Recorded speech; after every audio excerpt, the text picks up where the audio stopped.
Olá, pessoal. Bom dia, tudo bem com vocês? Aqui é o Yuri Camilo. Para quem não me conhece, eu sou advogado, membro da Comissão de Compliance e Combate à Corrupção da OAB Seccional Rondônia.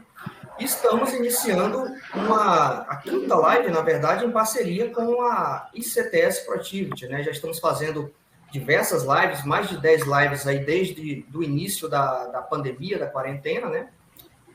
E agora, essas últimas 5 lives em parceria aqui com a ICTS, utilizando aqui a plataforma da ICTS, que está dando todo o suporte para a gente nesse sentido. Pessoal, o tema de hoje é bem legal, bem interessante, capacitação de equipes de compliance. Eu trouxe aqui, né, nós trouxemos, eu e o Diogo e a comissão, trouxemos 2 feras para falar sobre o assunto, né? Eu vou até deixar que eles mesmos se apresentem um pouquinho mais à frente. Vou fazer apenas uma singela apresentação dos 2 aqui. A Olga é profissional, né, especialista em governança, riscos e compliance, tem uma vasta carreira aí, tanto no Brasil como internacional. Ela foi até recentemente, né, Chief Compliance Officer de uma grande empresa brasileira, né, principalmente nos últimos anos, ela esteve envolvida aí com a reestruturação, né, do sistema de compliance nessa grande empresa. Ela pode até trazer algumas vivências, alguns insights aqui para a gente digamos assim, dessa batalha que ela enfrentou aí nos últimos anos, né, bem interessante, de superação. E o Daniel é o grande professor de técnicas de entrevista, né, aqui da ICTS. Ele é um cara também que dá muitos treinamentos para equipes de alta performance de vários segmentos, né, de várias empresas e vários segmentos, principalmente de técnicas de investigação, técnicas de entrevista, apuração de denúncia. Então, ele tem aí uma bagagem muito bacana e muito legal e vai, junto com a Olga aqui, trazer até cases, né, vários insights aqui para a galera observar, né, e ver, na verdade, né, como que uma equipe, né, que a gente até brincou isso no nosso briefing, uma equipe ou as equipes de compliance, elas podem se capacitar e se aprimorar cada vez mais. A gente tem aqui, para quem acompanhou aqui o link de inscrição, a gente tem uma breve provocação, né? Então, o que nós estamos trazendo para vocês, pessoal? Nos últimos anos, com o avanço até da lei de corrupção, né, a gente, cada vez mais, né, trabalhando com consultoria e os profissionais trabalhando com compliance no Brasil, eles perceberam, né, eles estão implementando sistemas de compliance mais efetivos, né? E, para isso, foram criadas equipes de alta performance, né? Tanto para responder a situações, a requisitos nacionais e internacionais. Então, o objetivo aqui do nosso bate-papo é justamente trazer esses insights para vocês, né? De como estruturar uma equipe de alta performance nas empresas relacionadas a vários segmentos e que atuam na área de compliance. Eu vou passar a bola aqui para o meu amigo, né, meu colega de comissão, Diogo Wolff. Ele vai fazer aqui as suas considerações iniciais e vai fazer os agradecimentos aqui em nome da OAB Rondônia também, e já vai abrir para os nossos convidados a primeira pergunta. Diogo, está contigo aí. Olá, Yuri, bom dia. Bom dia, Olga, bom dia, Adriel. Bom, foi um prazer. Mais um evento, né, da nossa comissão. Nós, nessa breve história, já fizemos vários eventos importantes, trouxemos vários profissionais de renome, hoje mais 2 grandes profissionais que estão participando conosco. E então eu gostaria de agradecer ao presidente da OAB Seccional Rondônia, Dr. Elton Assis, que foi um entusiasta, né, quando apresentamos para ele a ideia de criar a Comissão de Compliance e Combate à Corrupção na nossa seccional, abraçou a ideia e deu todo o apoio, suporte, né?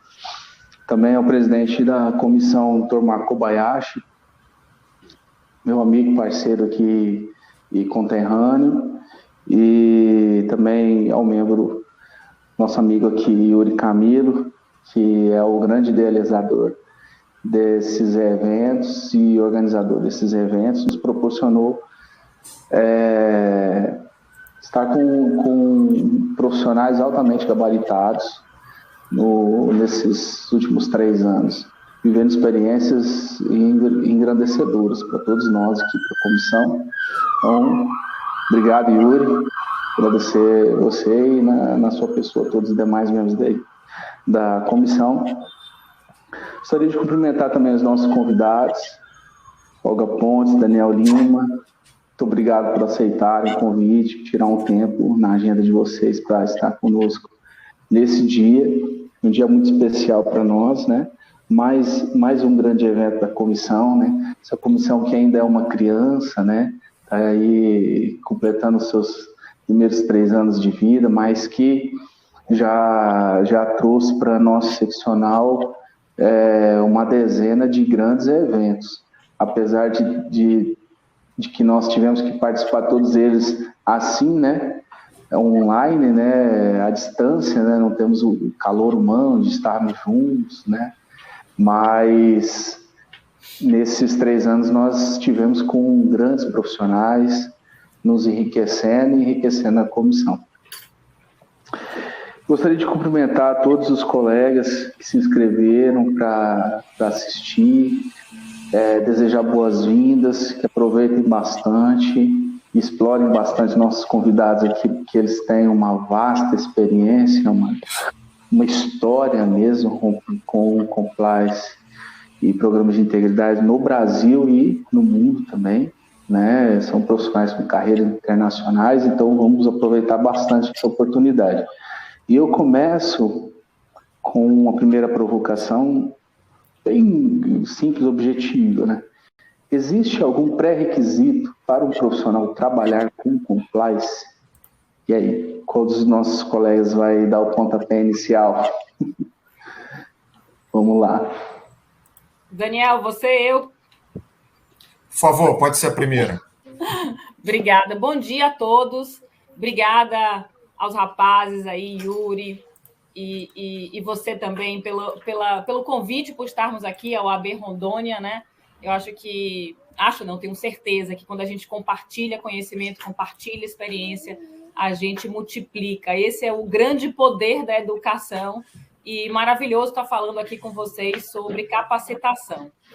Olha, sobre sua pergunta, quais seriam os pré-requisitos, se teriam pré-requisitos para um profissional de trabalhar com compliance, eu diria que é uma das profissões, né, Daniel, mais democráticas, ou uma das mais democráticas que existem atualmente no mercado, né? Ela não precisa de rótulo, né? Ou seja, é um mito dizer que precisa ser advogado para trabalhar com compliance. Não. Né? Você precisa, parece óbvio, né? Mas talvez não seja tão óbvio. Fazer o que é certo, do jeito certo, na hora certa, no tempo certo, toda hora. Parece tão óbvio, né? Mas não é tão óbvio. E fazer o que é certo não depende de formação acadêmica, depende de valores, depende de vontade, e por isso que a profissão é tão democrática. Mas para responder sua pergunta, se tivesse algum pré-requisito, eu diria que não existe um pré-requisito acadêmico, né? Mas existe um pré-requisito de skills. Aí sim, eu diria que existe um pré-requisito de skills. Trabalhar com conformidade não é fácil. O profissional, seja qualquer nível hierárquico que ele esteja, principalmente se for uma posição de liderança, de coordenação, né, ou de maior responsabilidade, deve estar, sem sombra de dúvidas, preparado para enfrentar dificuldades, superar obstáculos, resistir a pressões, ter um poder de persuasão também muito grande e de maturidade também, né? Então, o profissional, do meu ponto de vista, tem que ser profissionais que, independente da maturidade, porque a maturidade e a experiência você vai ganhando ao longo do tempo, né? Assim que você se insere naquele mercado, mas que sejam profissionais que tenham coragem, resiliência, persistência, saibam ouvir, tenham disciplina e, principalmente, sejam profissionais que saibam se comunicar, né? Justamente para poder exercer aquele papel de poder influenciar, mas também tendo a flexibilidade de ser influenciado, porque não existe um ser humano que seja Deus ou domine todos os assuntos, e ele precisa, mais do que ninguém, no ambiente que ele esteja, conhecer as peculiaridades do ambiente dele, para que ele não seja uma pessoa totalmente nivelada por padrões de prateleira, sem poder e ter capacidade de adaptá-los ao seu ambiente. Então, sumariamente, não tem nenhum pré-requisito acadêmico, mas tem do meu ponto de vista, vários pré-requisitos de skills, soft skills, para uma pessoa trabalhar com compliance. Daniel, o que você acha mais aí disso aí? Complemente, por favor. Pois é, Olga, você já falou praticamente tudo. Bom dia a todos, primeiramente. Agradeço demais o convite feito pelo meu colega de trabalho, Yuri Camilo. Agradeço também ao Diogo, enfim.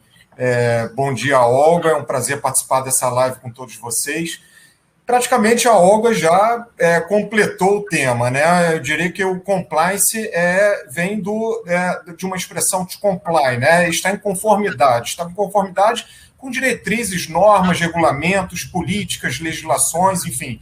Não tem um pré-requisito para ser um profissional de compliance, né? Como a Olga bem disse, é uma profissão das mais democráticas que tem, né? Todos podem atuar em compliance. Na verdade, nós somos profissionais de compliance e todos também trabalham com compliance, porque a partir do momento que você é funcionário de uma empresa, você deve seguir, tem a obrigação de seguir as diretrizes da companhia, e isso é estar em compliance. Então, todos nós estamos em compliance a todo momento, não só os profissionais que trabalham com compliance.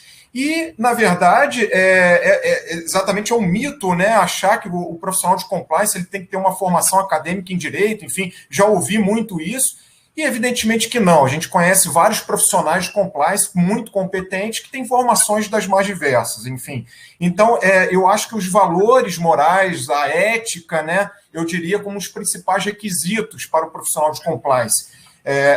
Realmente a pessoa ter uma ética profissional, um valor moral e, evidentemente, né, todos esses skills que a Olga mencionou são importantes para um profissional de compliance. Skills que dizem muito mais de um relacionamento interpessoal, né? Realmente a gente lida com o ser humano, a gente, né, não lida somente com a máquina, com o computador, e a gente sabe o quanto é complexo uma pessoa, um perfil profissional, enfim. Então, é fundamental que o profissional de compliance tenha, sim, um bom relacionamento interpessoal, né, uma empatia, né, entender o próximo, a realidade do outro, enfim. Então, a facilidade na comunicação, né, a facilidade de instruir o outro profissional a seguir o melhor caminho, as diretrizes, as normas, né, enfim, para que tudo ande em um ambiente mais perfeito possível na empresa, que a gente sabe que existem problemas, mas o profissional de compliance é aquele responsável por, né, trazer, né, os funcionários, independentemente da hierarquia, a cumprir todas as diretrizes especificadas numa política interna, enfim. Então, é de grande relevância, sim, a atuação do compliance na companhia, dos profissionais de compliance, e, sem dúvida nenhuma, são os profissionais que têm que dar exemplo numa companhia para que a gente tenha aí um ambiente mais harmônico possível. Ô, Daniel, veio uma coisa aqui que é importante, talvez, mencionar, que a área de compliance também, os profissionais que trabalham na área de compliance, eles estão expostos a serem absorvidos por qualquer área de negócio. Assim como profissionais de áreas de negócio que entendem o papel dele de responsável e guardião da ética, da moral, dos bons costumes, da integridade, eles também são profissionais facilmente absorvidos pela área de compliance. Quem é que não teve, né, dentro das suas equipes, quem já foi líder de equipes de auditoria, de compliance, de gestão de riscos, de controles internos, quem já não formou sua equipe, né, buscando profissionais de áreas da própria empresa, né, da área comercial, da área de logística, da área financeira, da área de RH? Quem nunca, não é? Porque são profissionais que dominam determinados temas e, a depender da sua prioridade, né, de formação de equipe, você pode buscar esses profissionais dentro da própria empresa por dominarem determinados assuntos que vocês precisam, né? E quem nunca, né, já cedeu profissionais, né, das suas equipes para as áreas de negócio, porque foram profissionais que cutucaram, ou seja, despertaram curiosidade, né, para aspectos que a própria área terminava não vendo, né? E com aconselhamentos, com observações, com avaliações de risco de quem está vendo aquele outro processo já financeiro, jurídico, comercial, logística, etc., de fora, terminou recebendo o convite da liderança de negócio para que saísse da área de conformidade e fosse para o negócio. Então, trabalhar com conformidade também é se permitir, né, poder abraçar, ao mesmo tempo, diversas áreas da companhia e poder ter oportunidade de se interessar por diversas outras áreas fazendo sempre conformidade, porque conformidade cabe em qualquer coração. Conformidade é o coração de qualquer área, né? Exatamente. Antes de eu fazer a segunda pergunta, eu vou só apimentar um pouquinho mais essa pergunta que o Diogo fez para vocês. Até com um questionamento que a Isis Bonafé, uma participante aqui, obrigado, Isis, por estar acompanhando aqui ao vivo, né, a nossa live, o nosso bate-papo. Ela fez uma pergunta interessante que tem bem a ver com o que vocês estão discutindo agora, né? Ela diz: bom dia, estou me formando em Direito, estou determinando minha carreira para... Opa, sumiu um pouquinho. Minha carreira para áreas relacionadas ao compliance. Porém, sinto que este mercado é um tanto fechado para os novos profissionais. O que é que vocês acham? Daniel, por favor. Eu acho, eu diria, já seja bem-vinda a essa nova profissional. Enfim, não é, assim, discordo, assim, não é nem um pouco fechado, tá? Como eu mencionei também, né, no início, das profissões, das áreas mais democráticas que tem. Então, a gente precisa, sim, de profissionais extremamente qualificados e com vários níveis de conhecimento, independentemente da área. Se é em direito, se é em administração, é engenheiro, é contador, enfim, é das mais democráticas. A empresa precisa... eu costumo falar que, complementando o que a Olga bem disse, é uma área multidisciplinar. A gente sempre trabalha em equipe e uma área acaba dependendo da outra dentro mesmo da empresa. Então, eu não considero que seja uma área, o compliance, uma área fechada, muito pelo contrário, é uma das mais abertas, é uma área assim, que está bem quente, aí, diria, no mercado, né, em virtude de várias demandas que têm acontecido, que a gente tem coberto aí dentro da nossa empresa, enfim, isso muito graças aí à lei anticorrupção, que veio aí desde 2013. Então, as empresas cada vez mais estão se preocupando a implementar a estrutura de compliance, né, para andar certinho, andar de acordo com as legislações, para não terem consequências graves. Então, assim, cada vez mais as empresas, escritórios de advocacia estão se preocupando em ter uma estrutura de compliance. E não precisa ter uma formação definida, pode ser uma formação... o profissional pode ter uma formação que não seja em direito, de novo, né? Pode ter uma formação diversa, e ele tendo realmente os soft skills de ter um bom relacionamento interpessoal, ter a vontade de trabalhar em compliance, né? E aí, evidentemente, a gente vai falar mais para frente, treinamentos, capacitações são obviamente muito bem-vindos, né? Mas eu acho que o talento para se trabalhar com compliance é você entender o próximo, você ter uma boa comunicação, você querer trabalhar em equipe, gostar de trabalhar com pessoas. E sim, é uma profissão das mais democráticas e é uma das fundamentais para qualquer companhia, principalmente atualmente. Eu concordo com o Daniel. Não é um mercado, diria, fechado, muito pelo contrário. Eu acho que as trocas que existem e o ambiente amistoso, né, que existe entre os profissionais de compliance é ímpar. Eu não vejo em nenhuma outra profissão, General Counsel, CFOs, se unindo, se apoiando, trocando conhecimento e experiência de forma voluntária, de forma motivacional, né? Motiva os profissionais de compliance estarem dividindo suas histórias, suas experiências, seus aprendizados com os outros profissionais de compliance. Não é à toa que e nós estamos, né, Daniel e Yuri, em alguns desses grupos que cada vez adicionamos mais pessoas nesses grupos, e nesses grupos que a gente compartilha novas capacitações, novas formas de aprendizado, artigos que um lê, que pode servir como inspiração, como exemplo. Hoje eu diria que é um grupo que a gente não tem cerimônia de bater na porta do colega e pedir ajuda. Eu digo porque o Yuri, o Daniel devem comungar da mesma experiência que eu, porque os demais profissionais também comungam, de profissionais baterem na nossa porta, pedirem: Olga, me orienta sobre isso. Muitas vezes eu não conheço nem a pessoa, né? E da mesma forma como sempre as portas estão abertas para mim, eu também estou com as portas abertas, né, para tirar dúvida e motivar. E isso é uma característica não só minha, é característica de praticamente totalidade dos profissionais de compliance que eu conheço, não só na liderança, não, tá, gente? Profissionais de compliance que trabalham com compliance e são apaixonados por compliance.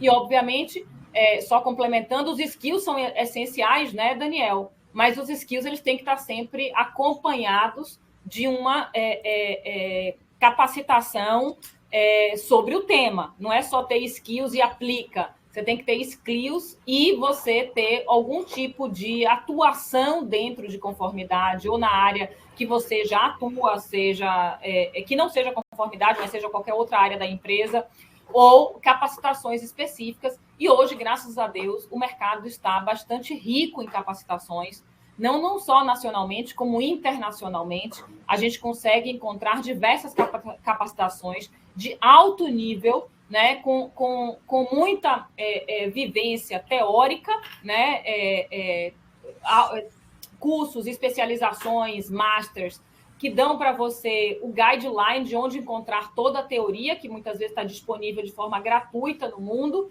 agregado à experiência prática de muitos profissionais que já viveram situações de pico, de crise, de transformação no mundo, trazendo a aplicação prática, porque isso também dá uma bagagem muito interessante, muito importante de você ver a teoria e ver como essa teoria pode ser aplicada e como ela pode ser adaptada. Eu diria que é a cereja do bolo de muitas especializações, de muitos cursos de capacitações que existem no mercado. Então, seja bem-vinda ao universo de compliance, seja bem-vinda ao time de compliance. Querer é poder. Você já quer, então você já está dentro de compliance, porque é mais democrático do que compliance, só ser youtuber e blogueiro. Exatamente. E já fica aqui uma dica, né? Nos procure, né? Nos procure nas redes sociais, pode entrar em contato que, com certeza, todos nós estamos aí abertos à disposição para debater, para dialogar, né? Para orientar e até para aprender também com essas pessoas que estão entrando, né? Porque é um gás, né? Vai impulsionando e a gente vai diversificando cada vez mais as experiências. Agora, pessoal, eu vou me colocar aqui no lugar de um compliance officer, né? Um compliance officer recém-possado. Ou seja, eu caí, digamos assim, talvez de paraquedas dentro da empresa, ou já estava na empresa e assumi essa área de compliance. Então, como estruturar a minha equipe? Ou até se eu for só uma eu-equipe, né, como costumo dizer, somente eu. Como é que eu estruturo minha área de compliance? E aqui eu quero que vocês me respondam olhando, né, com esse viés para pequenas e médias empresas também, que com certeza, né, tem um orçamento consideravelmente mais enxuto, né? E como que essas pessoas, né, que estão, como a Isis aqui, entrando na área de compliance agora, e assumindo, né, uma cadeira mais à frente de compliance, como é que ela deve estruturar a equipe dela, né? Quais são as principais ponderações de vocês? Olga e Daniel. Posso seguir, Daniel? Pode seguir, por favor. Olha, vou focar a resposta nas pequenas e médias empresas, mas eu daria uma resposta de advogado nessa pergunta, viu, Yuri? O depende. Tudo depende. Mesmo nas pequenas e médias empresas e mesmo nas grandes, não tem a fórmula certa. Né? Cada ambiente, né, que se viva em sociedade, entre pessoas com atividades sendo compartilhadas, divididas, segregadas, cada ambiente é um ambiente, cada ambiente tem sua identidade, por isso que depende muito. Depende de como essa pessoa, né, se você colocou aí no lugar do responsável de conformidade, onde ela esteja alocada, né? Ela pode estar em hierarquias diferentes dentro de uma organização, isso vai mexer muito como ela vai formar essa equipe, né? A empresa pode estar no nível de maturidade. Não significa que para a empresa ser compliance, ela precisa ter um departamento de compliance. Né? Eu vou fazer uma analogia não com empresas, mas com sociedades. Né? Na sociedade sul-americana e a sociedade dos países nórdicos, por exemplo. Né? Nós vivemos em sociedade, mas estamos em níveis de maturidade, de um respeito ao próximo diferente. Então, talvez nas empresas sul-americanas ainda precise de, por um bom espaço de tempo aí, a figura do compliance officer, a figura de alguém que pode ser, inclusive, o CEO pode ser o compliance officer, né? Quando empresas de pequeno e médio porte que não têm um conselho, o CEO poderia ser o head dessa função, inclusive compartilhando responsabilidades com o CFO e cobrando entregas, com o responsável jurídico, de logística comercial, enfim, com todas as áreas que a empresa possa ter. Ele pode compartilhar essa responsabilidade e, obviamente, compartilhar responsabilidade com responsabilidade, tendo a certeza de quem está assumindo uma responsabilidade por fazer o que é certo, do jeito certo, da forma certa, para impedir ou minimizar riscos para aquela empresa, que aquela pessoa tenha a capacidade de gerir aquele risco. Então, não precisa ser um profissional de conformidade para fazer capacitações sobre conformidade. Ou, por exemplo, a empresa, quando a gente traz o código de conduta ou explica as políticas que estão vinculadas à área de conformidade, não são capacitações e não são treinamentos internos para 100% dos integrantes, né? Então, quando você não tem a possibilidade financeira, de porte de empresa, de ter uma área de conformidade, isso não elimina de forma alguma que aquela liderança capacite os seus outros líderes para serem responsáveis por conformidade onde eles atuam. Que, inclusive, eu diria que é a forma mais genuína, né? Porque conformidade é responsabilidade de todos. Né? Em países mais amadurecidos, como eu citei, nórdicos, você tem menos controles, porque eu digo assim, o trem já entrou no trilho, né? Ou seja, e o trem no trilho já não sai mais do trilho. Então, não precisa de muitas regras, formalismos. Quem já esteve em países nórdicos sabe que entrar num transporte público de primeiríssima qualidade, a responsabilidade de entrar e pagar é sua. Ninguém vai estar lá cobrando, não vai ter o motorista, porque é tudo elétrico, não vai ter o cobrador. A quitanda vai estar lá com todas as frutas e as cestinhas. Você pega a fruta e deixa o correspondente ao valor da fruta e ninguém vai estar ali vigiando, né? Se quiçá, talvez tenha uma câmara, mas nem isso talvez tenha. É diferente da nossa cultura hoje, né? Entre sociedade. Isso reflete no nosso mundo corporativo, no nosso mundo empresarial, que requer mais controles. Então, sendo um Chief Compliance Officer, sendo a responsável, primeiro eu iria analisar o ambiente, Yuri. E aí, tanto faz o ambiente de pequena, média e grande empresa. Denunciando aqui minha idade, existem várias maneiras de tomar Neston. A gente tem que entender o ambiente e inventar a sua maneira, que pode ser uma maneira equipe, como você mesmo falou aqui, como pode ser montar uma equipe híbrida, né? Onde você traga especialistas para dentro de casa, como você possa trazer especialistas contratados, a mão de obra terceirizada, né, para compor sua equipe. Ou você pode também optar por um primeiro momento de poder avaliar a situação e terceirizar 100% e você liderar, e à medida que você vai amadurecendo com aquele assunto, você vai internalizando aquilo que você julga mais importante internalizar e passar para um momento híbrido. Ou seja, não existe a maneira certa. O certo é fazer conformidade, não importa a forma.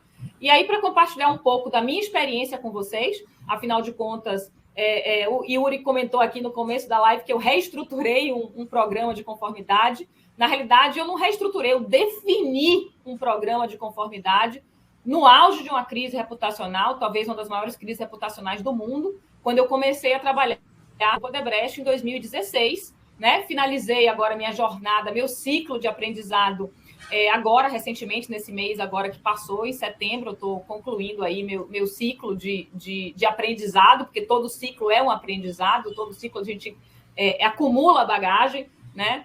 E em 2016, quando eu me vi no desafio de montar uma equipe para definir o sistema de conformidade que não existia no grupo, né, para que ele pudesse enfrentar e ultrapassar os obstáculos e os desafios com o objetivo de, à medida que fechasse um acordo de leniência, ser certificado pelas autoridades internacionais, como fomos, né? Eu fechei esse ciclo com o sistema que eu defini, certificado pelas autoridades, pelo monitor do Departamento de Justiça norte-americano, pelo Ministério Público Federal. Conseguimos agora recentemente a certificação 37001 desse sistema. E quando eu me vi nesse desafio, o que é que eu busquei, Yuri, com todo o coração? Eu busquei pessoas melhores do que eu para formar o time. Isso é muito importante de um líder, né? Não tenha medo da sua cadeira, não tenha medo que, pelo contrário, você é impulsionado para cima, você é levado a ter um nível de pensar mais estratégico, se você tem pessoas melhores que vocês, cuidando muitas vezes do dia a dia, né? Então, primeiro ponto, ter pessoas melhores do que eu na minha equipe e ter pessoas com skills que eu não tinha. Porque a diversidade, gente, ela é importante, ela é fundamental em todos os aspectos da nossa vida, inclusive na formação de uma equipe. O mundo é mundo porque pessoas pensam diferentes, né? Pensam diferente. E se a gente tem na mesma equipe, todo mundo pensando da mesma forma, do mesmo jeito, a probabilidade de avançar com celeridade é baixa. Então, ter pessoas multidisciplinares somando skills é super importante. Então, montei uma equipe que tinha aí pessoas maduras, pessoas altamente capazes, e no momento específico que eu estava vivendo naquela hora, eram pessoas que estariam aptas a trabalhar sob pressão e preparadas para superar desafio. Tem pessoas que, sob pressão, murcham e desestimulam. E tem pessoas sob pressão que o peito enche, o oxigênio enche e ganha mais força para ultrapassar os obstáculos. Então, naquela situação em específico, por isso que eu digo, depende. Talvez a equipe que eu formei, né, em 2016 para enfrentar o desafio da maior crise reputacional, né, do maior escândalo de corrupção, talvez não seja o mesmo skill que outro líder venha a formar por uma empresa que está apenas querendo sustentabilidade da ética, da integridade que já existe dentro de um grupo, né? E o sucesso de um time sempre vai depender da diversidade de skills e de competências que esse time tem. Então, dica para vocês, independente de ser crise ou não, procure sempre trabalhar com pessoas melhores que vocês, né? Sempre procure estar sob lideranças melhores que vocês. Isso estimula, isso dá visão de futuro, isso motiva e isso faz da equipe uma equipe realmente de valor e com potencial para entregar resultados. Também vou nessa linha do depende e realmente varia, né? Varia muito, né? O compliance está muito ligado, como a Olga disse, com a questão cultural, né? E isso se reflete, né? Tudo que acontece na nossa sociedade, seja ela desenvolvida ou não, isso reflete nas companhias, nas empresas, né? E não é porque é uma companhia de grande porte, que tem todo o controle do mundo, tudo funciona, e é uma pequena companhia e nada funciona. Não. Independentemente também se é pequena, média ou grande companhia, né, os problemas acontecem, né? E o compliance, ele está lá o quê? A grande função do compliance é mitigar os riscos, né? Mitigar os problemas que vão acontecer, né? Se os problemas já acontecem numa companhia que tem toda a conformidade indica, tem todo o controle já feito, já realizado, imagina numa empresa que não tem um compliance estruturado, né? Então, eu também diria que o primeiro passo, e ainda mais se é uma pequena ou média empresa, né? O compliance officer, né, o profissional de compliance, ele tem que entender realmente o ambiente. Qual é o negócio da companhia? Né? Quais são os riscos que aquela atividade pode incorrer? Né? Quais são, primeiro de tudo, mapear, entender os riscos, o ambiente, o tipo de negócio, e aí focar exatamente no controle eficaz para, né, prevenir que os riscos não aconteçam. Né?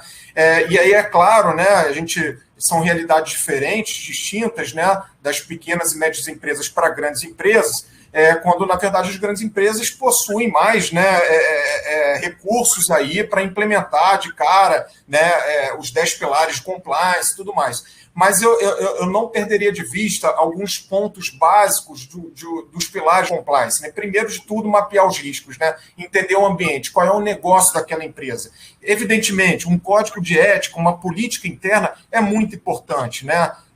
Colocar as regras do jogo, né? Independentemente da área, do profissional atuante, é importante ter aquelas regras da companhia, né? E mostrar para os profissionais, né? Mostrar para os colaboradores que aquelas regras são os valores da companhia e os profissionais, eles têm que estar aderentes àqueles valores da companhia. Né? Então, assim, mapear os riscos, ter realmente uma política interna e aí fazer mini treinamentos, enfim, fazer toda uma reciclagem interna para mostrar o valor do compliance na companhia. E isso você não precisa ser uma grande empresa. Uma pequena empresa já consegue ter esses pilares básicos para se construir uma mensagem corporativa que é o que a empresa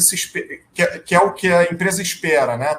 Então, assim, entender o ambiente, né? Passar a mensagem que o compliance, todo mundo tem que estar em compliance, tem que obedecer às regras da companhia, e isso é fundamental, né, para o negócio da empresa, né, para a imagem, para a reputação, para os bons futuros negócios a serem firmados, enfim, e com isso as empresas vão sim, né, crescendo, né, aumentando lá o escopo diante do mercado, e aí cada vez mais o compliance vai ganhando-se mais estrutura, enfim, de forma a ser implementado com mais força internamente. Também concordo que, né, que independentemente da área, né, o compliance officer ele pode ter qualquer tipo de formação. Ele tem que ter, sim, habilidades, tem que ter a vontade de trabalhar em equipe, se juntar a outros profissionais qualificados, diversos conhecimentos, para cada um realmente disseminar a cultura de compliance dentro da companhia, né?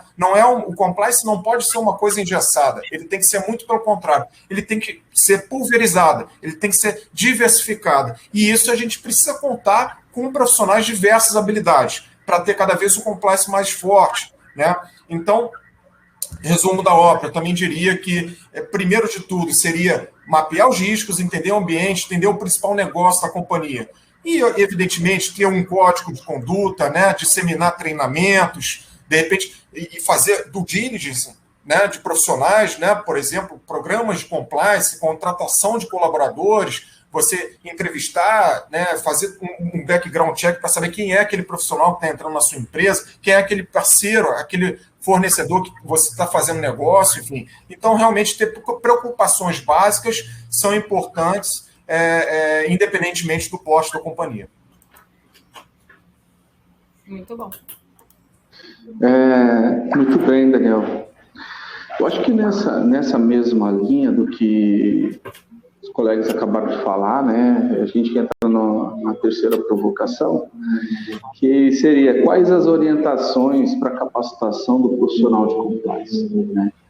O direcionamento depende do segmento da companhia. Acho que está mais ou menos nessa linha aí, né? Vou começar pelo Daniel aqui. Tá bom. Exatamente, Diogo. É o que a gente já vem até falando, né? Porque sempre um ponto vai ligar ao outro, né? Eu acho que a capacitação do profissional de compliance, ele, primeiro de tudo, básico, né? Realmente é a vontade de trabalhar com pessoas, é a vontade de você ter realmente um bom relacionamento interpessoal, comunicação, empatia. Evidentemente, isso tudo é muito bem-vindo. Eu acho que a qualquer ser humano, né? Muito mais aí se tratando com as pessoas e os profissionais de compliance. Mas também não basta ter só essas qualidades, ou não só essas qualidades, que já são muitas, mas você realmente tem que ter, né, a condição técnica, né, para você exercer aquela determinada atividade. E como é que você obtém essa condição técnica? Através de cursos de capacitação, tanto internamente como externamente. Existem diversos cursos especializados para aquele ramo de negócio que você atua. Se você atua numa auditoria contábil, cada vez mais eu indico, né, você se capacitar para aquela função, para você se especializar cada vez mais, né, você aliar sempre a prática com a teoria, né, uma máxima, mas realmente muito importante, enfim.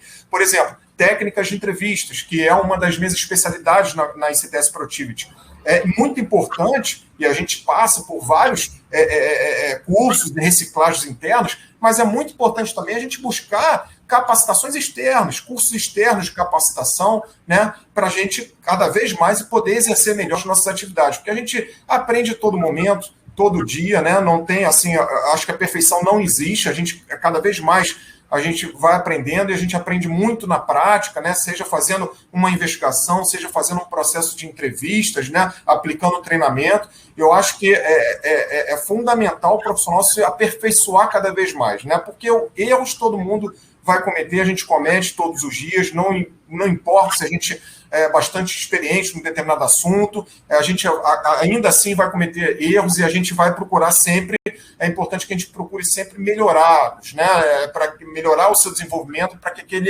erro não se repita. E para isso é fundamental você, né, interagir diferentes profissionais, né, participar de projetos diversos, né, como a Olga disse, assim, eu acho que a diversificação é fundamental no compliance, e o compliance quer isso, precisa disso, né, de profissionais de várias expertises, né, com várias experiências. E, assim, eu diria que capacitação passa muito por treinamentos, né, cursos, seminários, é o que a gente está fazendo aqui, por exemplo, né, a gente está trocando experiências, vivências, isso é muito importante, tá, para o nosso trabalho. E eu diria que é um trabalho que a gente acaba puxando profissionais de diversas habilidades, né? Muitas vezes, na própria ICTS Protivit, a gente trabalha ligados a outras áreas, o que, na verdade, tudo é uma área de compliance, né? A gente atua em diversas equipes, né? Uma equipe apoia a outra, porque num determinado projeto a gente precisa de uma equipe X, na outra a gente precisa de uma equipe Y, na outra a gente precisa de uma equipe Z. E todas essas três equipes vão chegar no mesmo resultado. E o que importa para o cliente, o que importa para a empresa, é um resultado só, independentemente do profissional que esteja atuando, independentemente da qualificação que ele tenha. Eu acho que o acúmulo de conhecimento que vem através de capacitações, ou seja, de treinamentos, cursos, seminários, enfim, estudos teóricos, e também trabalhos aí realizados em diferentes áreas, com diferentes pessoas, isso só vem enriquecer, isso só vem a desenvolver, isso só vem a capacitar qualquer profissional, e muito mais o profissional de compliance.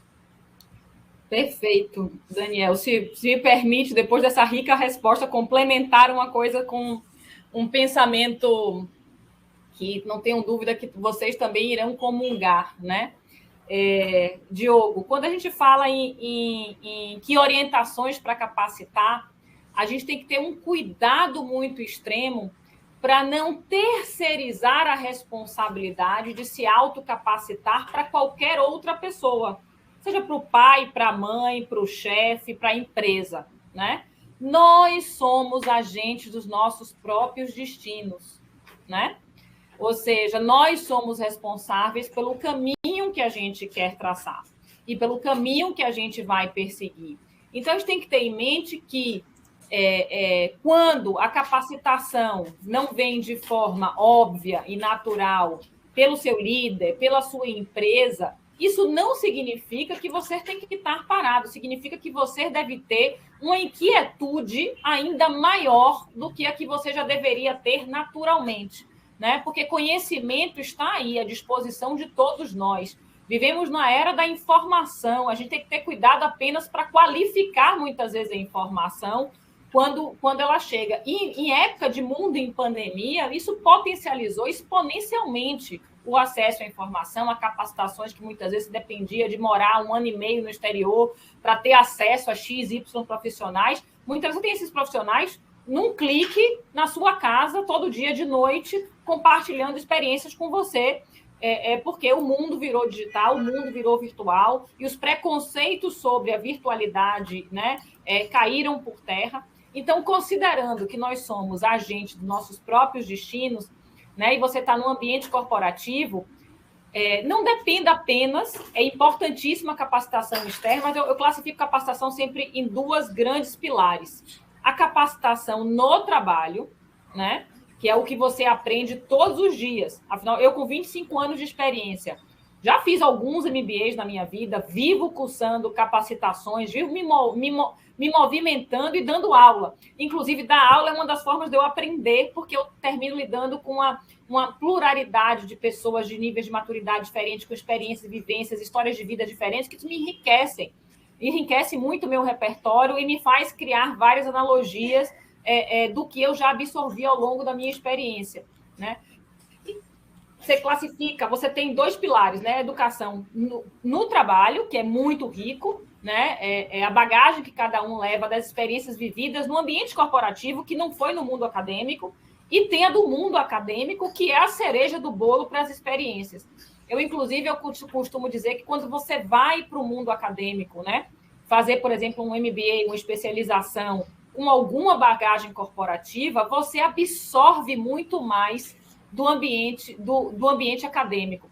Vocês aí, vários ouvintes, ou o próprio Yuri, o Daniel, já fizeram Masters, especializações com menos maturidade e especializações com mais maturidade.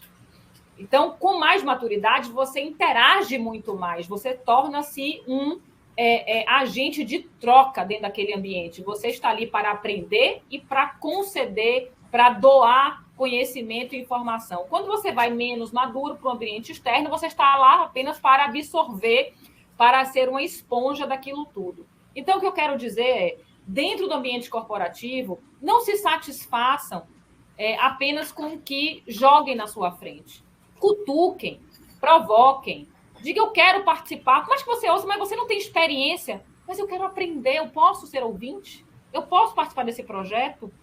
Eu duvido que uma liderança com responsabilidade e uma liderança que seja uma liderança realmente liderança nata, que queira ali criar uma equipe, desenvolver pessoas, vai dizer um não a você, né? Se você está no intuito de, olha, minhas atividades não vão cair por terra, eu vou continuar com minhas responsabilidades, eu vou ter os entregados, eu só quero ter a oportunidade de participar, de ouvir, de aprender, de conviver com pessoas com um pouco mais de experiência. Isso pode acontecer, inclusive, no seu ambiente de trabalho. Então, se tem um projeto do área vizinha, cutuque sua liderança, cutuque a liderança da área vizinha. Eu posso participar, eu gostaria de, pelo menos, ouvir, né? Para que eu possa aprender. Então, isso também é uma forma de aprendizado. E busquem também de forma paralela, mesmo que a empresa onde vocês estejam não tenha recursos suficientes para poder bancar esse tipo de capacitação, procurem vocês as capacitações. As informações, muitas vezes, batem na nossa porta no e-mail todos os dias de manhã, né? Basta você, muitas vezes, assinar blogs, que vão trazer, blogs, obviamente, conceituados, com pessoas sérias por trás, que vão trazer conteúdos que sejam importantes para vocês. E aí, gente, é um fio de novelo sem fim. Você vai puxando, você vai se interessando, vai começando a ler e começando a navegar. E aí sim você passa a ter acesso a lives como essa, você passa a ter acesso a conferências, a certificações, a especializações. E muitas vezes de forma gratuita. Não precisa ter muito investimento para ter acesso à educação, né? Basta o querer, e querer é poder, e estar antenado faz parte do querer, né? E aí a gente pode falar aí de diversas... Eu estava no grupo de briefing aqui, eu compartilhei com meus colegas, tem muitas capacitações, né, de universidades, consultorias especializadas, de referência muito positiva, altamente reconhecida por quem já fez as capacitações e se colocaram no mercado de forma exemplar. E tem também capacitações e masters e universidades internacionais que muitas vezes não se almejava porque financeiramente era não acessível, de forma gratuita. Eu estava até compartilhando com os colegas que tem um site edx.org que dá acesso a vocês às maiores universidades do mundo. Todas as universidades do mundo têm masters que podem custar algumas dezenas de milhares de dólares, alguns presenciais, mas vejam a quantidade de que, nos últimos 2 anos, o que pipocou exponencialmente de cursos como esses, de graduação, pós-graduação, de master, virtuais, que vocês podem fazer da sua casa, inclusive muitos deles, alguns deles, eu diria assim, gratuitos. Alguns deles você pode fazer de forma gratuita, e se você quiser o certificado, você paga o FII do certificado como se você tivesse cursado.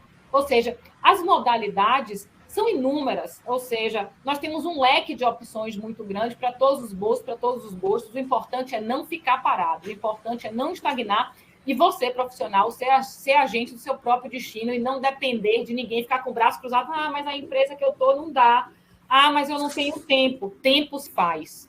Tempo é uma questão de prioridade. Você não tem tempo para dormir, escovar o dente, comer? Então, bote na sua agenda tempo para estudar, se capacitar, porque é o que vai fazer de você um profissional diferenciado no seu futuro e para a sua carreira, para atingir os seus objetivos, para que sua realidade seja coerente com as suas expectativas, para que você não descase a sua expectativa da sua realidade.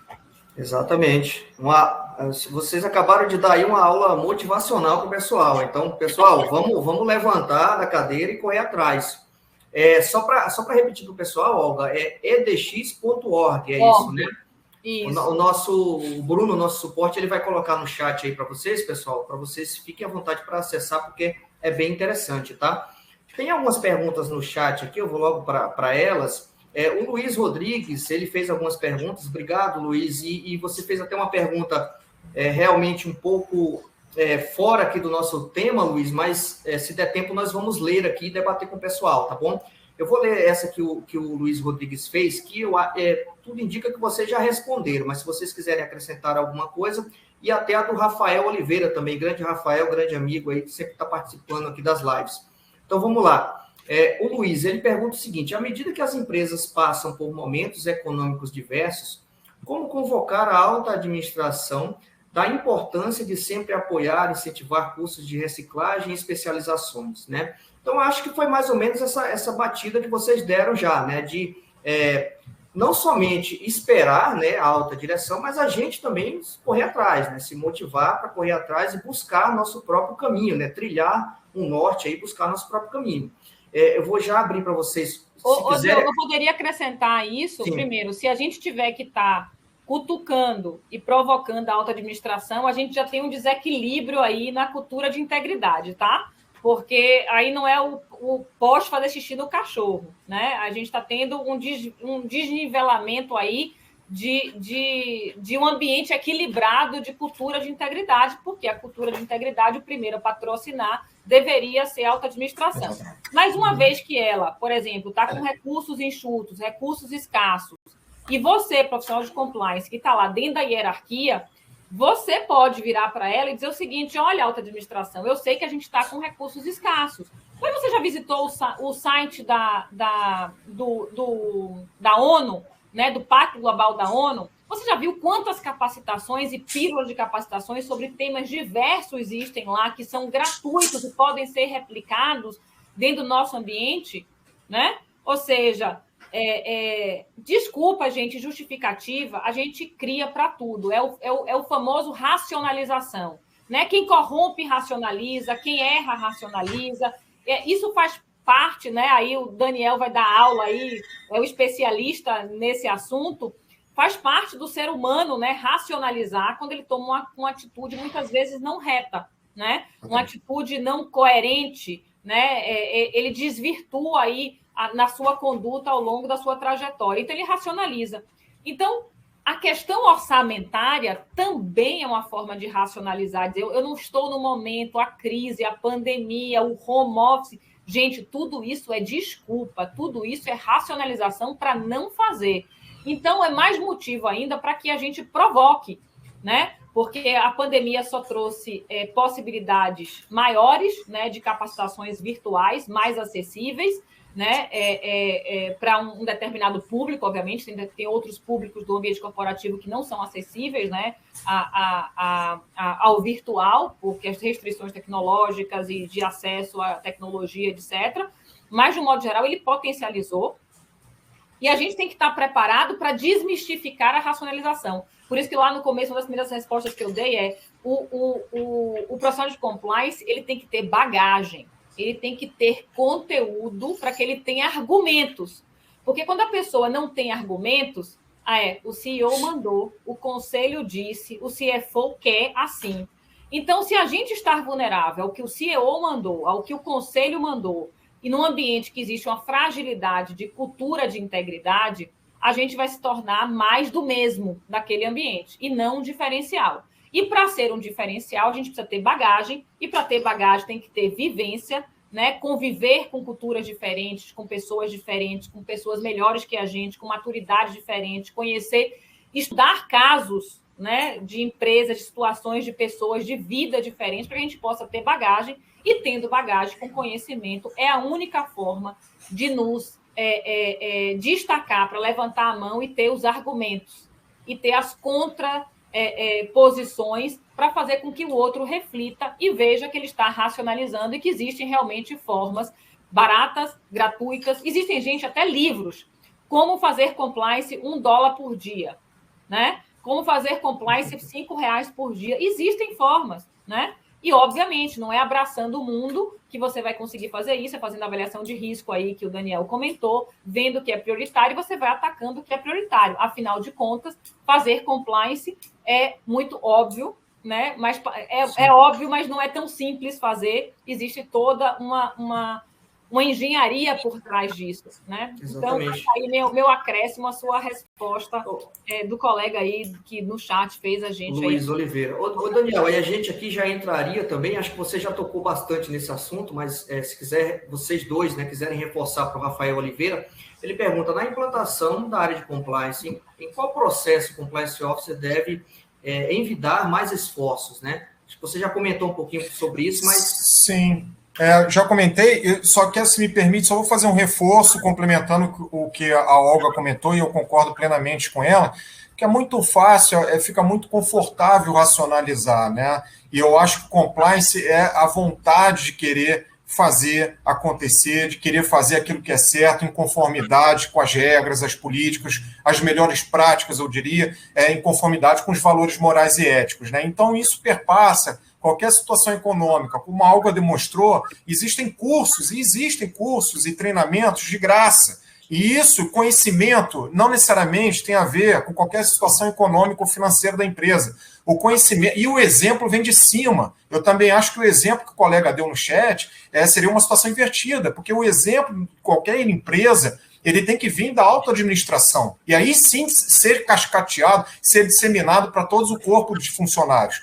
E a situação econômica, evidente, uma situação financeira de uma empresa, claro que é muito importante, mas é muito importante também o conhecimento, a busca de informações, a capacitação, né? Porque, de repente, numa situação econômica hoje um pouco mais restrita, dependendo de como a empresa age no mercado, em conformidade com as regras, né? Fazendo todo tendo aí, abraçando todo um conjunto, uma equipe de profissionais altamente qualificados, a empresa só tende a crescer, a empresa só tende a se desenvolver também. Então, assim, o conhecimento, a busca por informações, isso independe aí da situação econômica. É muito fácil para a pessoa realmente racionalizar, né? A gente tem vários exemplos aí, e ainda mais quando eu faço as entrevistas, a gente pergunta qualquer situação de compliance, se a pessoa já teve alguma atitude de compliance, já teve alguma ação fora do compliance, e aí vem aquela resposta, né? Uma resposta conhecida. Não, Daniel, nunca fiz nada de compliance, afinal de contas, eu sou o compliance officer da companhia, eu sou o CEO, eu tenho 30 anos de casa. Como se um compliance officer, um CEO ou qualquer outro funcional de hierarquia maior, com 30 anos de casa, não pudesse cometer alguma coisa fora do compliance. Então, é muito fácil para a pessoa vir e racionalizar. Não, a gente não tem orçamento para isso, a nossa empresa não pode agir dessa forma. E é muito fácil ter esse tipo de justificativa, quando, na verdade, o que está por trás é que realmente a pessoa que tem essa justificativa não quer atuar, né? Ela não quer fazer acontecer, ela não quer desenvolver a equipe, quando a gente sabe que é fundamental, independentemente do porte da empresa, ter assim, profissionais qualificados, sim, a busca de conhecimentos, e aí, de novo, é uma área super democrática, com vários cursos e treinamentos e informações assim, muito importantes para quem quer desenvolver compliance na companhia. E aí, me empolguei um pouquinho, respondendo a segunda pergunta, é a batida que a gente vem falando, que eu comentei, né? Realmente, o entendimento do negócio, o entendimento dos riscos da empresa, né? Um código de política estruturado para a companhia, né? Fazer pelo menos um background daquela pessoa que a empresa está contratando, aquele prestador de serviço que a empresa está contratando, enfim, para entender o mínimo razoável daquele profissional que você está tendo em contato, porque seja o funcionário ou qualquer terceiro, ele realmente leva a imagem da companhia para o mercado. Então, é muito importante você entender qual é aquele profissional, que profissional é aquele, que empresa é aquela, qual a reputação que ela tem no mercado, porque aquilo só reflete para a empresa, né? Enfim, e a empresa, o que ela tem mais de precioso no mercado é a imagem, é a reputação. Então, assim, todos os cuidados a empresa tem que ter, sim, para realmente estruturar o compliance desde o início. Ô Daniel, é o famoso, né, Yuri e Diogo, é o famoso, vocês acham que compliance é caro? Experimenta não ter. Exatamente. Experimenta não ter. É a famosa frase. E aí, quando eu digo só em exemplos práticos, gente, de fato, fazer compliance não é caro. Fazer compliance pode não ser óbvio e pode não ser simples, mas não é caro. Então, se não tem condições de ter treinamento, capacitação, instruir, estimule seus integrantes a lerem, a aprenderem, a se capacitarem. Muitas vezes aquele diálogo de segurança, muitas vezes, tem muitas vezes nas empresas, toda segunda-feira, pode ser um momento onde você pega um profissional seu que tem uma expertise e você compartilha ali. E compliance está inserido em tudo, você passa mensagens ali. Mostra os acessos em capacitações internacionais em diversas línguas que existem disponíveis. Diga para baixar. É só baixar para o provedor, pede a equipe de TI, baixa, mostra que é simples, mostra que são pílulas acessíveis, com muitas vezes conteúdos lúdicos, de fácil acesso. Aqui a gente não tem linha de ética. Gente do céu, mais barato, juro, por tudo que é sagrado, não estou fazendo aqui jabá não, viu, Yuri? É porque me veio na cabeça aqui agora, a gente nem combinou isso. Mas mais barato do que botar uma caixinha de papelão na porta da empresa para receber denúncia é contratar uma empresa terceirizada. Vocês já avaliaram quanto custa contratar? Garanto a vocês que é infinitamente mais barato do que você ter, e você vai ter um serviço de qualidade, de ponta, estável, seguro, independente, cumprindo todos os requisitos a um custo que você nunca imaginou, porque você tem um preconceito muitas vezes assim, não aqui... Não tome por base você criar aquela estrutura dentro da sua empresa achando que você terceirizar vai ser mais caro. É infinitamente mais barato e com todas as seguranças e independências necessárias, né? Não vou fazer due diligence. A pessoa que diz que não quer fazer due diligence ou quer matar o processo do due diligence é aquela que quer ter o canal aberto para botar qualquer tipo de fornecedor dentro de casa. Vocês já imaginaram que é realmente muito simples, muito fácil você contratar serviços, né, que vão lhe dar uma agilidade muito grande de apertar um botão e você ter, muitas vezes, a primeira análise de risco toda na sua mão. Mas, muitas vezes, a maioria dessas consultas, elas são públicas e são gratuitas. Agora, vai requerer de você uma força-tarefa de sair consultando site a site, que vai lhe onerar, porque hora homem onera, por mais júnior que você coloque a pessoa para poder fazer, e vai onerar no tempo. Então, muitas vezes, sai muito mais barato você contratar uma ferramenta para poder fazer isso. Então, tenha um cuidado quando... por isso que eu tenho até muito receio da juniorização do mercado de compliance. Porque quando você entra muito júnior no mercado, você vai ouvir do CFO, não temos dinheiro, isso não pode. E você está muito júnior e não está maduro nesse ambiente, você não sabe o quanto você pode fazer por muito pouco, e estando se aliando aos melhores, estando se aliando a demonstrando independência e imparcialidade nos processos que você faz. Isso inclui também a parte de auditoria interna, isso inclui avaliação de risco, né? Se você não puder trazer os bons, ou se você não seu equipe não tiver tentáculos suficientes, né? Ter limitação de 2 braços, 2 pernas, uma boca e 2 ouvidos, não tiver condições de trazer mais pessoas para formar seu time, procure ajuda de terceiros. Muitas vezes o investimento é infinitamente menor do que as consequências de não ter. E vocês aí, como bons espectadores e cidadãos aí brasileiros, vocês viram quais foram as consequências, não só para pessoas físicas, para o mundo corporativo e para as pessoas que faziam parte desse mundo corporativo, as consequências de não se ter compliance, né? E muitas vezes não se ter compliance de forma consciente, não ter um compliance porque estou escolhendo este caminho como forma de fazer negócio, né? Então, essa daí era até uma racionalização. Você até já trouxe um ponto aí, Olga, que era uma pergunta até que o Diogo ia fazer, né? Desculpa, Diogo. Não, mas fique à vontade para falar. E, Diogo, só complementa a pergunta, que aí o Daniel já entra na próxima resposta aí. Você quer fazer? Fica à vontade. Tá no mudo, viu, Diogo? Acho que tá no mudo. Tá no mudo. Ainda tá no mudo. Agora sim. Tá com eco.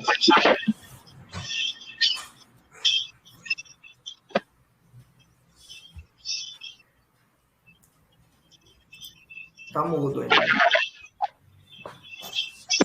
Técnico. Acho que voltou, Diogo. Pode falar.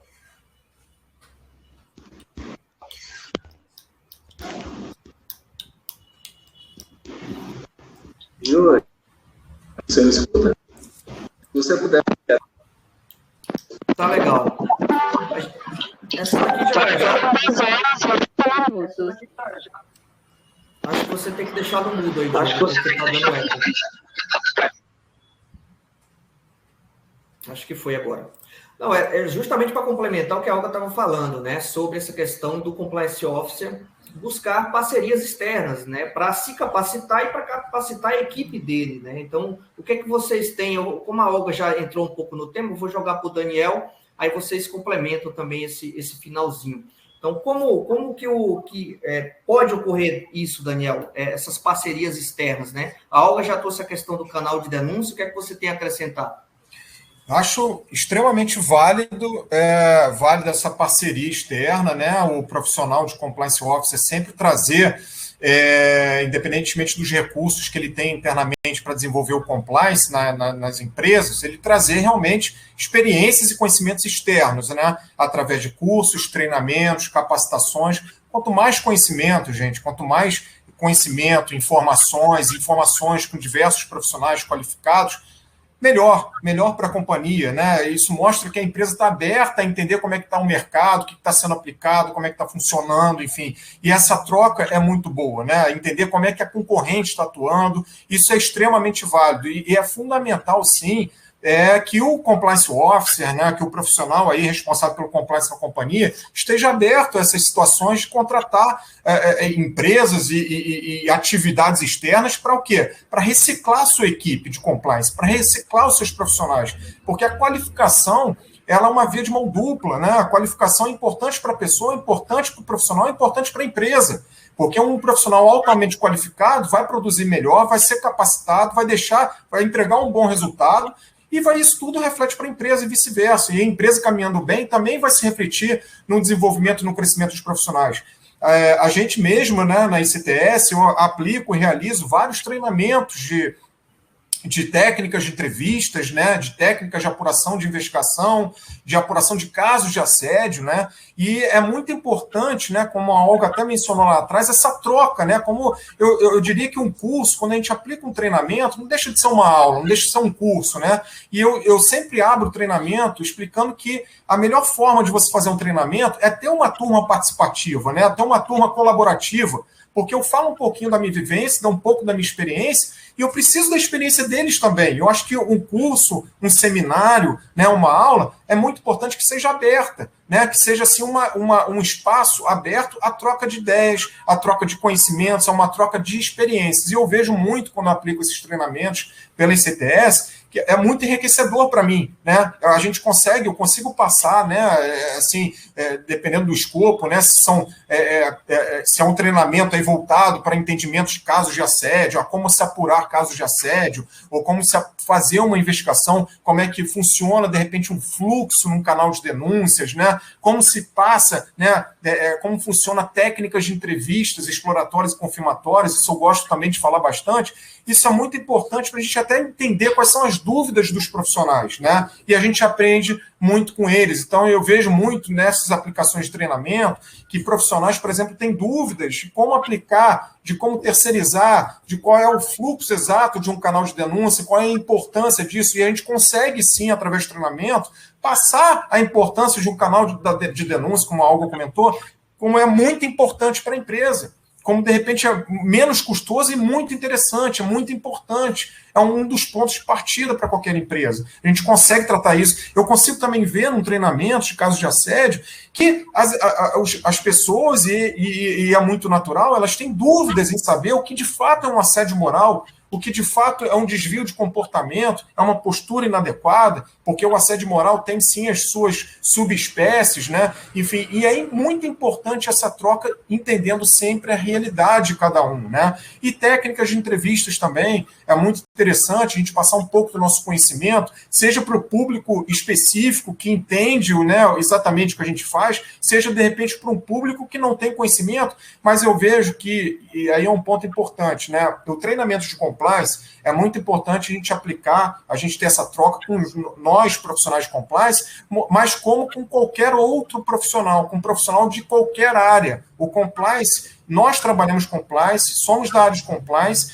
mas todo mundo que trabalha está ligado ao compliance, tem que seguir normas, diretrizes, políticas, né, aliadas aos seus valores, à ética profissional. Isso tudo é compliance. Então, é fundamental sempre que um treinamento realizado, que um curso praticado, seja dado a qualquer público, né, eu vejo aí que é importante qualquer público, né, qualquer tipo de pessoa, né, qualquer tipo de profissional, né, porque é importante essa troca, é importante a gente diluir esse conhecimento de compliance nas companhias. E então eu vejo com muito bons olhos, sim, a capacitação das empresas, o chamamento de empresas, né, prestadoras, né, de capacitar os funcionários com treinamentos, cursos externos, seminários externos. Essa troca só tem a engrandecer o profissional e, consequente, a empresa e vice-versa. Exatamente. Yuri, deixa eu só complementar uma coisa que eu concordo 100% com o que o Daniel comentou, mas a gente tem que lembrar também o seguinte, né?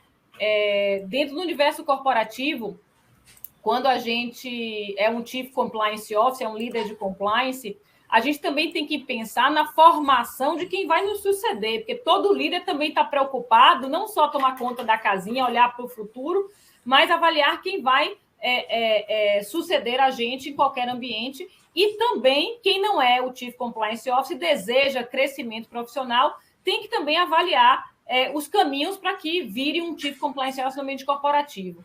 Então, seja para o Chief Compliance Officer, para quem esteja almejando ser um Chief Compliance Officer, eu acrescentaria nessa salada de fruta de possibilidade de capacitações o processo de rotação interno, né? Porque o Chief Compliance Officer, muitas vezes, ele é um maestro de orquestra, né? Ele está naquela posição, muitas vezes, porque ele não só tem as habilidades e os skills, né, necessários para estar naquela posição, mas ele também já fez muita investigação, ele já fez muita auditoria interna, ele já fez avaliação de risco, controles internos, trabalhou com comunicação, ou seja, ele teve uma bagagem, né, em diversas áreas do compliance para ele ser um compliance, né?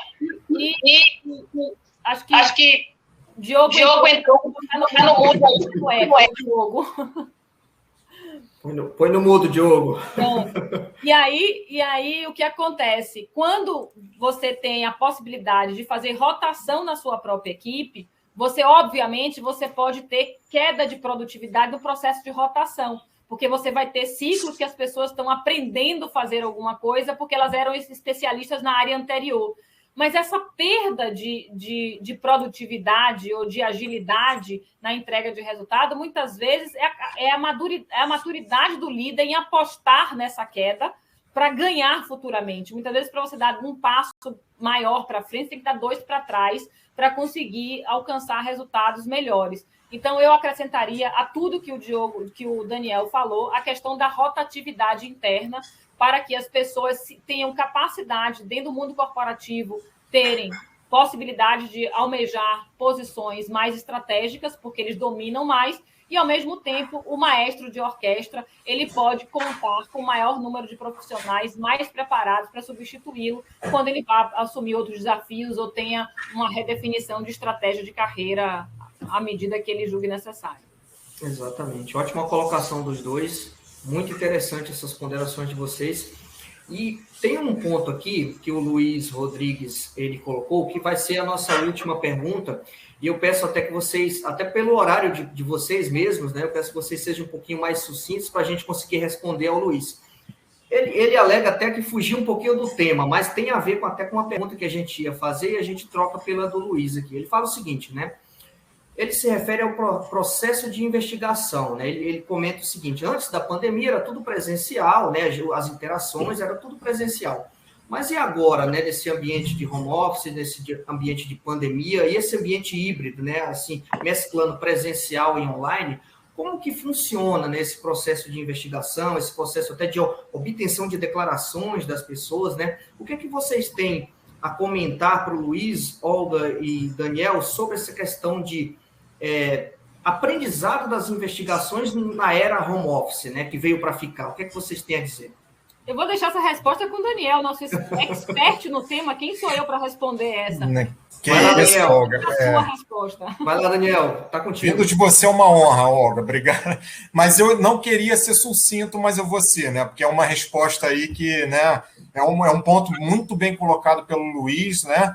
E realmente foi um desafio, é um desafio para todos nós, né? Independentemente da área, se é a nossa área de compliance, mas com a pandemia aí que se iniciou em 2020, eu acho que eu costumo falar que foi um desafio para todos os profissionais, enfim, foi uma vida bem difícil para todos nós, mas também considero que nós vencemos, né? Nós conseguimos nos adaptar a esse modelo de home office, né? Esse trabalho híbrido, vamos dizer assim, que é o que está atualmente, praticamente.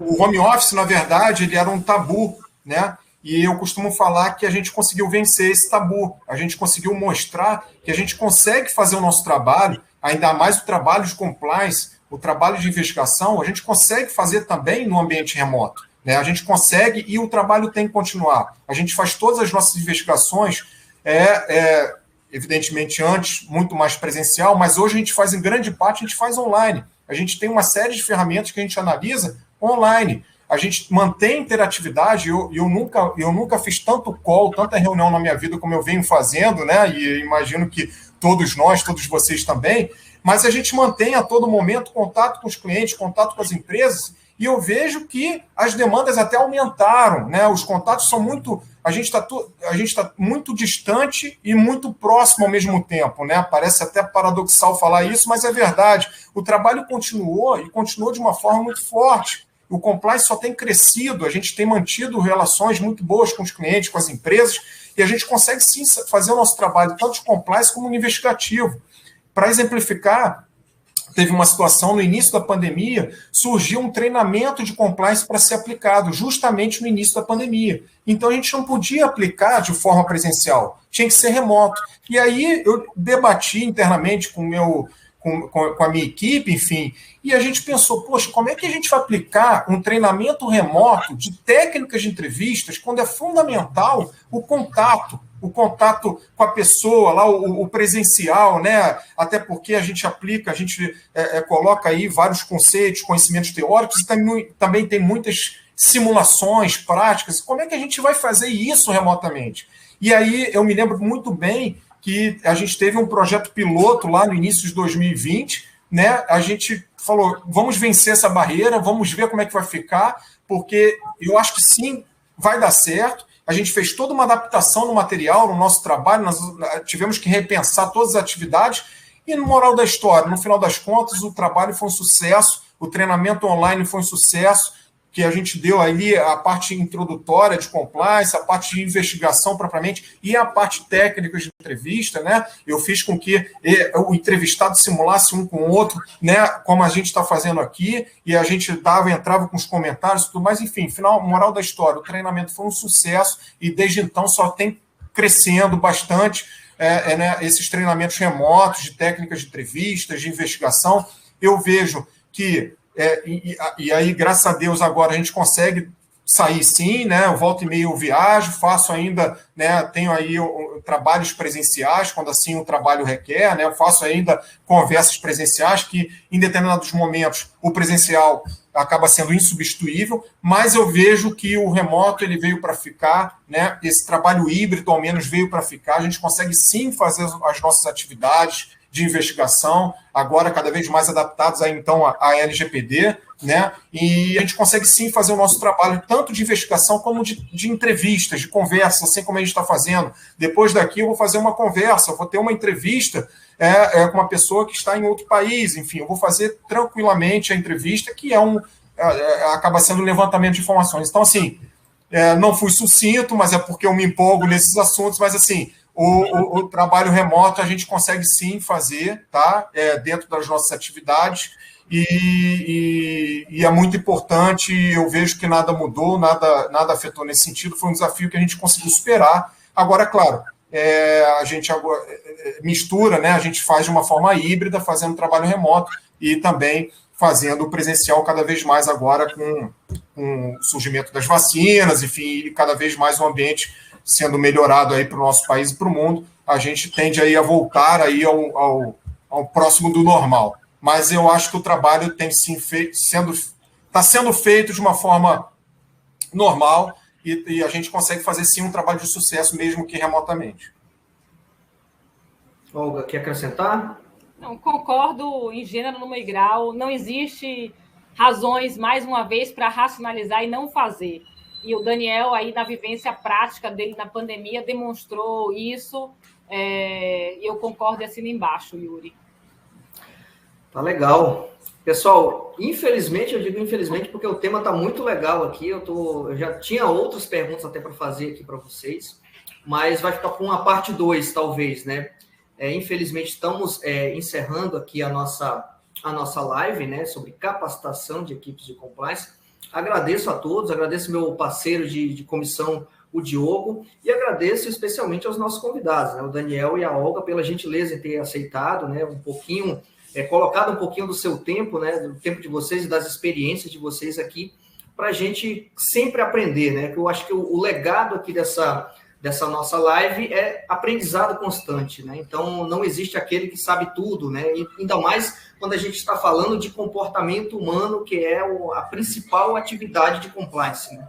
E daria outra live para a gente falar sobre comportamento humano e neurociências e o que a neurociência tem ajudado os profissionais de compliance na condução da sua trajetória profissional. Hein, Daniel? Parte 2, concordo. Outro tema, daria uma hora mais de só de falar de neurociência e o quanto isso interfere na conduta e no comportamento humano, entender um pouco do que as pessoas erram, do que as pessoas fraudam, do que as pessoas cometem ilícitos, né? E porque pessoas também são moralmente retas. Né? Já quero fazer essa parte 2 aqui, já fica aqui o... Diogo, fica à vontade aí, Diogo. Você tá com o microfone aí? Pode falar, fica à vontade. Vocês me ouvem? Agora sim. Maravilha, tive um problema técnico aqui com o microfone, essas coisas. Mas, bom, obrigado, Yuri, por proporcionar esse encontro com essas duas grandes feras aí do compliance. E já fica a dica aí, Yuri, para fazer essa parte 2 aí, que o Daniel sugeriu, vamos fazer. Nós vamos ter um prazer, né? E que a Olga sugeriu.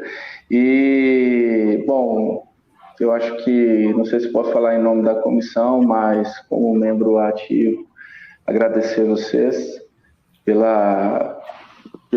por dispor de um tempo na agenda para nos enriquecer, né? Como eu disse, a nossa comissão ainda é uma criança, está dando seus primeiros passos, mas nós tivemos a alegria de receber grandes nomes aqui, hoje mais uma vez.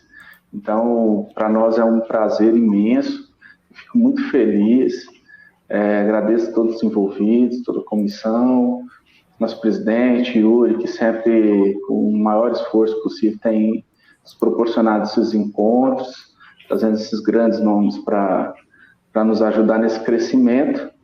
E é isso, um bom dia a todos e um ótimo resto de semana aí para todo mundo.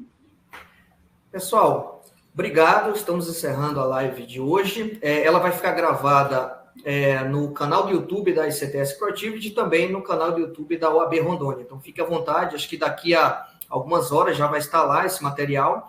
E estamos à disposição, pode nos procurar no LinkedIn, redes sociais, todos nós aqui temos LinkedIn, é só olhar lá, e estamos à disposição para debater, para conversar sempre sobre capacitação e temas relacionados à área de compliance, tá bom? Então, um forte abraço a todos, uma excelente semana. Tchau, tchau. Perfeito. Tchau, pessoal. Para vocês. Obrigado a todos. Um abraço. Tchau, tchau.